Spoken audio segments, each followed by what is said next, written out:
Cours C4-030 à l'échelle globale des écosystèmes perturbés par des activités humaines. En parallèle au constat d'une progression de l'habitat de la chenille processionnaire du pin depuis 1979 et de l'importance des zooxanthelles pour la biodiversité des récifs coralliens, on note un blanchiment des coraux. On peut se demander par exemple si les activités humaines sont impliquées dans le blanchiment de ces coraux à l'échelle mondiale. On se propose de résoudre le problème suivant. À l'échelle globale, les écosystèmes sont-ils perturbés par les activités humaines? À l'aide d'un certain nombre de documents, nous allons essayer d'expliquer la progression de l'habitat de la chenille processionnaire du pin depuis 1979, puis nous allons démontrer l'importance des zooxanthelles pour la biodiversité des récifs coralliens. Nous allons ensuite exploiter les résultats expérimentaux pour préciser l'origine du blanchiment des coraux et expliquer comment les activités humaines sont impliquées dans le blanchiment de ces coraux à l'échelle mondiale. Dans les compétences, il s'agit d'adopter un comportement éthique et responsable, d'identifier les impacts, bénéfices et nuisances des activités humaines sur l'environnement à différentes échelles.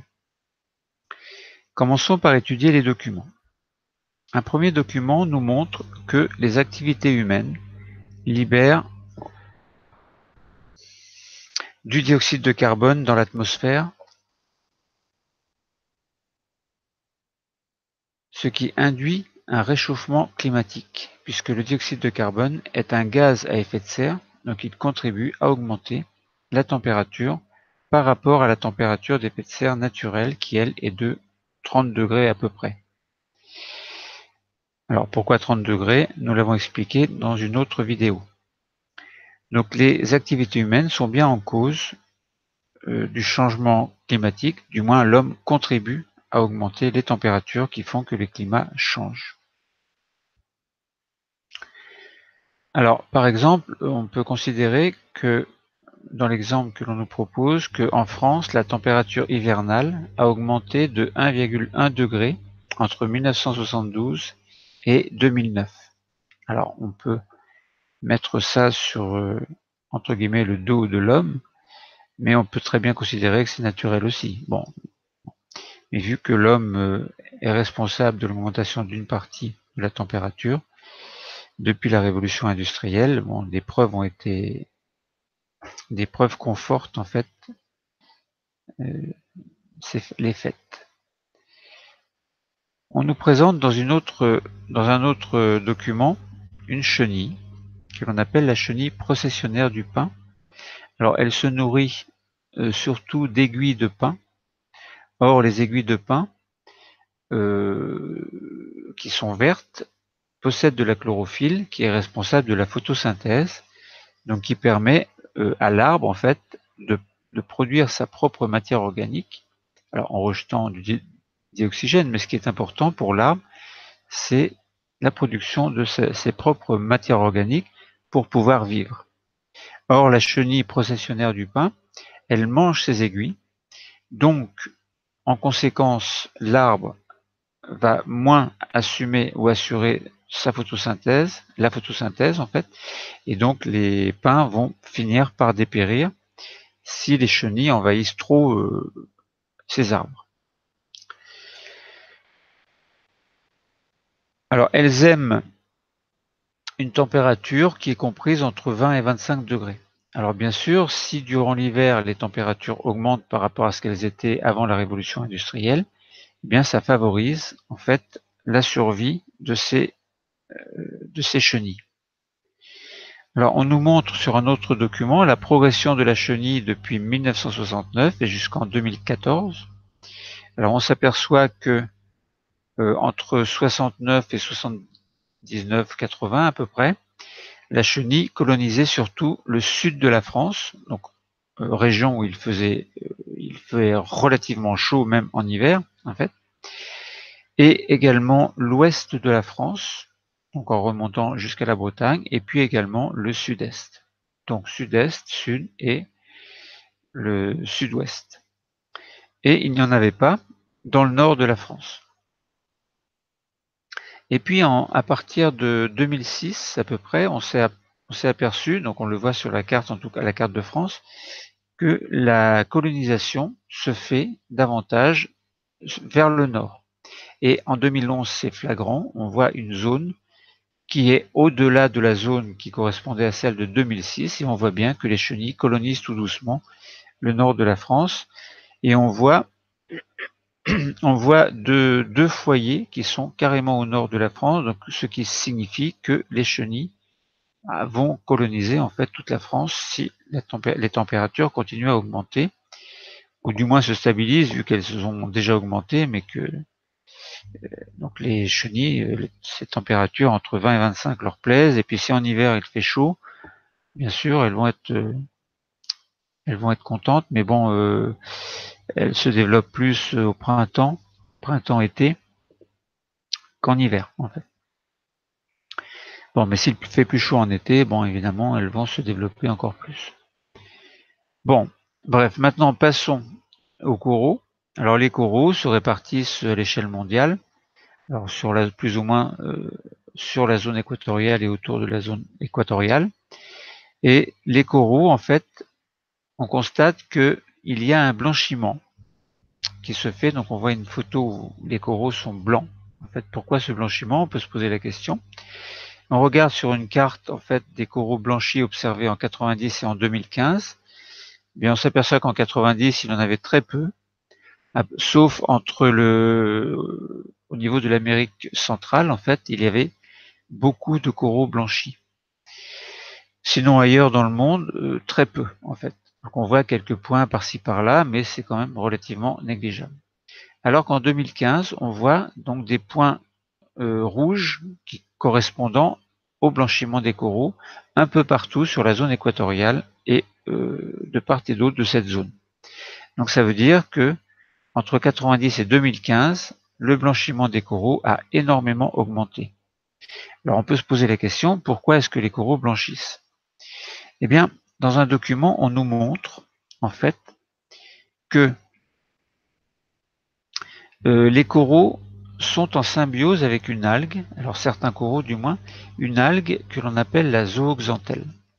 Cette algue unicellulaire, elle pratique la photosynthèse.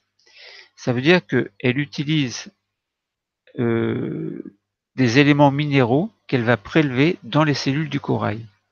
Et les cellules du corail, elles, en retour, vont fournir la matière organique et le dioxygène. Alors, les algues pratiquent la photosynthèse, ils prélèvent les minéraux dans les algues. En retour, les algues fournissent aux cellules du corail la matière organique et le dioxygène. J'ai dû me tromper tout à l'heure dans l'explication.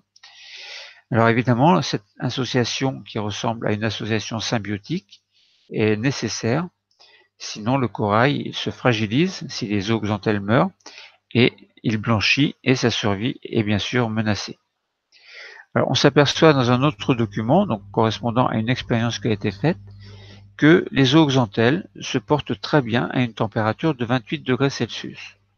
Mais en revanche, lorsque la température passe à 32, on perd environ 20% des zooxanthelles.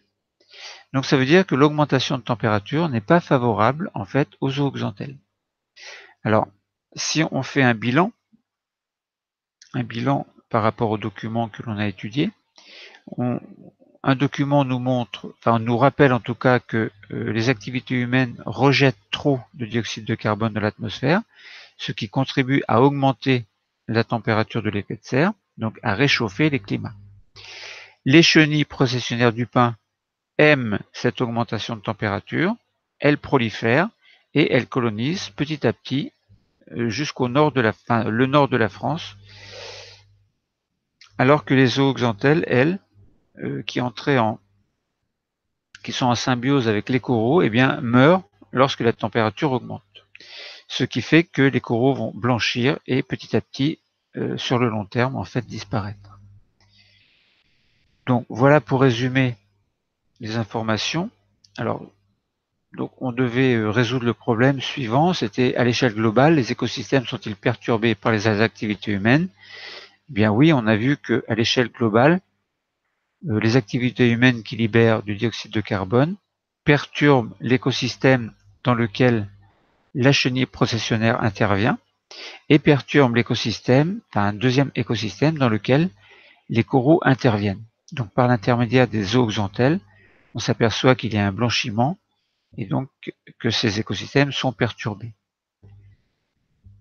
Alors, en libérant donc des gaz à effet de serre, donc en fait il fallait exploiter les documents pour expliquer la progression de l'habitat de la chenille processionnaire du pin depuis 79, eh bien, en libérant des gaz à effet de serre, les activités humaines sont responsables de cette augmentation de température qui va permettre aux chenilles processionnaires du pin de vivre davantage, de se développer davantage et de coloniser l'ensemble de la France sur le long terme.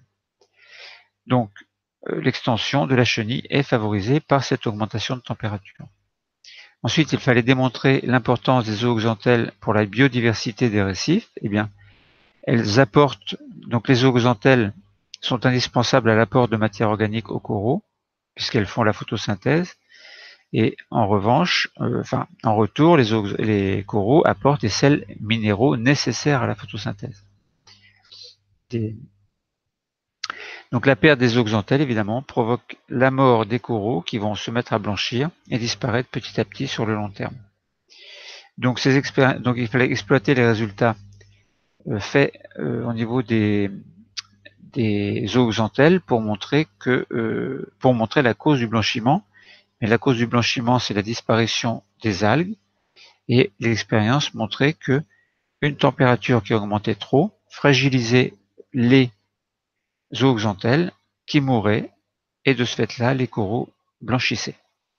C'est donc la température de l'eau, l'augmentation de la température de l'eau qui est à l'origine du blanchiment des coraux, du fait que les algues indirectement vont mourir, et donc la symbiose entre algues et coraux n'est plus possible. Donc, les activités humaines sont bien impliquées dans le blanchiment des coraux à l'échelle mondiale, puisque l'homme qui libère des gaz à effet de serre contribue à l'augmentation de température.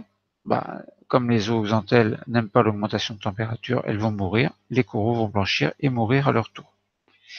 Donc on a bien montré que l'homme agit sur les écosystèmes, alors à deux niveaux, en considérant l'écosystème dans lequel intervient la chenille processionnaire du pin, qui elle, au contraire, aime l'augmentation de température, et deuxième niveau, au niveau des coraux, qui sont en symbiose avec des algues que l'on appelle les zooxanthelles, et qui, elles, ces zooxanthelles, n'aiment pas l'augmentation de température, donc vont avoir tendance à disparaître. Donc voilà, nous avons au niveau des connaissances montré des interactions entre les activités humaines et l'environnement par l'intermédiaire de deux écosystèmes. Interaction donc entre l'être humain et la biodiversité. Alors à l'échelle d'un écosystème local, si on regarde localement ce qui se passe pour les chenilles et pour les coraux, et de sa dynamique à l'échelle mondiale, si on considère l'ensemble des écosystèmes à l'échelle de la Terre. Le cours est terminé. Merci.